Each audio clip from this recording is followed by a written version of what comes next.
The proxies, right, that you talk about, or the private military companies you talk about, have kept coming up as players across, various episodes we've done in this Future of War series on the Great Tech Game podcast.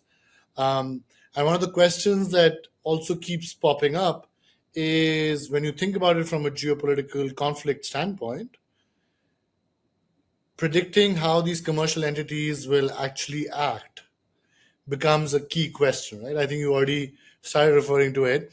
We've seen Starlink and SpaceX, right, founded by Elon Musk, being critical actors in Ukraine and elsewhere. And then, of course, we've seen recently the spat between the president of the United States, Donald Trump, and the founder of these companies, Elon Musk. And that again, I would say, highlights the tension that exists, right, between these commercial entities that have become more and more powerful, more and more capable, more and more critical, and governments that are largely relying on them.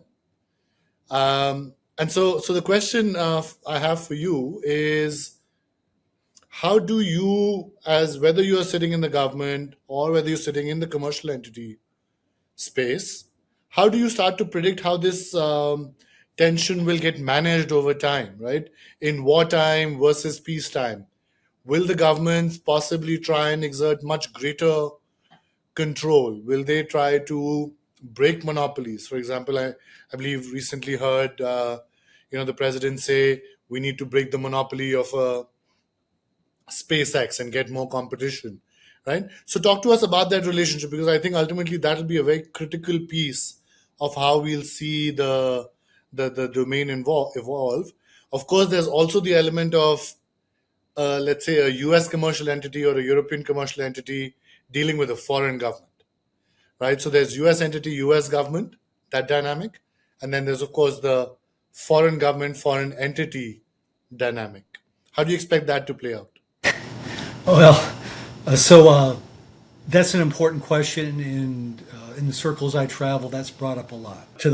The heart of your question, as it's routinely asked, at least over here in the U.S., is will commercial companies be there in times of conflict when the U.S. needs them, right?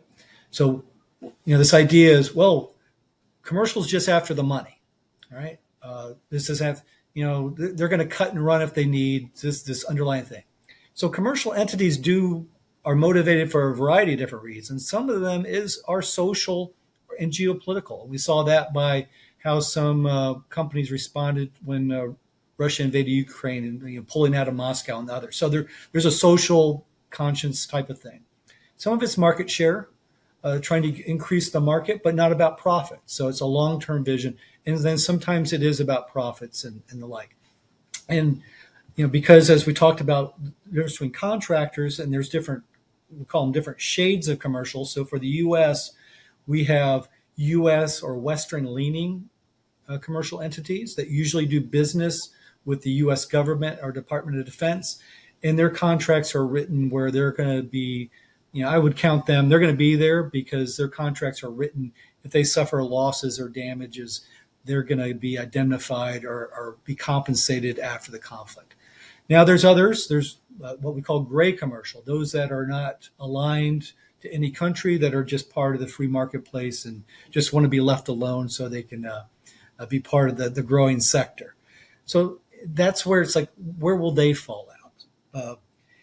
And whenever the folks in, wearing the military uniform are concerned about commercial and want to know, hey, we don't know if, if Elon Musk or SpaceX or, commercial company W is Yeah. going to be there.